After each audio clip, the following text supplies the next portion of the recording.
మాట్లాడుతున్నాను. ఈ డబ్బు వ్యవహారంలోకి కుల వ్యవహారం తెస్తున్నారు. దీనికి డబ్బుకి కులంకి ఎటువంటి సంబంధం లేదు. నేను బోయశేఖర్ అనేటువంటి పిల్లోడు, నేను 40 ఏళ్ళ నుంచి మా మామ వాళ్ళు మా తాత వాళ్ళు కూడా ఆడే పనిచేస్తున్నాము.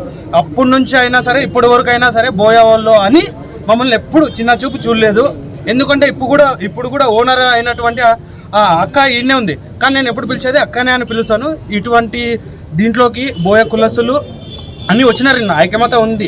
కానీ దాంట్లో తప్పు ఒప్పు ఏది ఉందో అది తెలుసుకొని మన వాళ్ళు కూడా ముందుకొస్తే బాగుంటుందని నా చిన్న విజ్ఞప్తి. ఇప్పుడు ఆపోజిట్ గా కుల రాజకీయం ఆడుతున్నారు అంటున్నారు. కుల రాజకీయం వాళ్ళ కులాలకి ఏం చెప్తున్నారు మీరు? నేనేం చెప్పడం లేదు. నేనేం చెప్తున్నా అంటే నేను బోయ కులస్తునే. నేనేమంటున్నా అంటే దాంట్లో తప్పు ఏదో ఒప్పు ఏదో తెలుసుకొని మాట్లాడండి అని నేను మాట్లాడుతున్నా. అంటే ఇప్పుడు కూడా మీరు ఇంతమంది రావడానికి కారణం చిన్న సమస్యకి ఇంత పెద్దగా చేస్తున్నారు కదా. చిన్న సమస్య ఇది చిన్న సమస్య.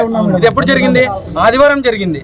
సరే, బోయ కులస్తుల్ని ఆదివారం తిడితే సోమవారం మాట్లాడాల్సిందే. మంగళవారం ఎందుకు వచ్చినారు అంటే ఇప్పుడు సోమవారం ఏం మాట్లాడినారు? అది ఎవరున్నారు, కుతంత్రం ఉందో అది ఏముందో తెలీదు మాకు. కానీ ఇది జరిగింది ఆదివారం అయితే సోమవారమే చేయొచ్చు కదా. సోమవారం పొద్దునే వచ్చి ఇక్కడ మాట్లాడొచ్చు కదా. మంగళవారం నైట్ ఎందుకు వచ్చి మాట్లాడారు? మీరు ఫ్యాక్టరీలో ఉంటున్నారా? నేను ఫ్యాక్టరీలోనే ఉంటాను. ఫ్యాక్టరీలో పిలిపించి పిడిగుద్దులు గుద్ది ఒక్క నిమిషం మీరు మాట్లాడకండి. ఫ్యాక్టరీలో పిలిపించి పిడిగుద్దులు గుద్ది చంపడానికి ఒక బీర్ సీసాలు హత్య చేయడానికి ప్రయత్నించారని చెప్తున్నారు. మీరు ఫ్యాక్టరీలో ఉన్నారు కదా? ఉన్నాను సార్, చెప్పండి. కానీ నేను ఆ రోజు సండే నేను పోలేదు. కానీ ఒకటి సార్, ఆయన తినడానికి ఆయన బిర్యానీ తీసుకున్నాడు, సిగరెట్ తాగుతామంటే సిగరెట్లు ఇచ్చేసినారు. కిడ్నాప్ చేసిన వాళ్ళకి అవన్నీ ఇస్తారా? మా దగ్గర సీసీ ఫుటేజ్ ఉంది. బయట ఆయన తిరిగిలాడుతున్నాడు, ఫోన్ చేస్తున్నాడు. ఆయన ఏం చెప్పాడు? ఫోన్ లాక్కున్నాడంట, నన్ను చంపడానికి చూస్తున్నారు అని అన్న.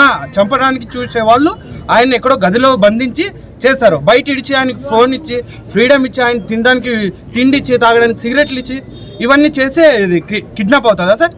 మరి బీసీ సోదరులు చెప్తున్నారు కదా. నేను బీసీ సోదరులు నన్ను ఏమంటున్నా అంటే తప్పు ఒప్పు తెలుసుకొని చేయండి. ఇప్పుడు మా ఓనర్దే తప్పు ఉంటే డిపార్ట్మెంట్ ఉంది, వాళ్ళు చూసుకుంటారు. దీంట్లో కులం ఎందుకు, పార్టీలు ఎందుకు? ఇప్పుడు మేము అడిగేది కూడా అదే. అప్పించినారు కదా, డిపార్ట్మెంట్ పరంగా కానీ న్యాయపరంగా కానీ పోకుండా ఆయన పిలిపించాల్సిన అవసరం ఏముంది? ఓకే సార్, ఇది మంచి క్వశ్చన్. ఆయన జాబ్ పోతుందని మా వాళ్ళు ఫ్రెండ్ ఆయన అడిగింది ఎగ్జాంపుల్ 30 లక్షలు.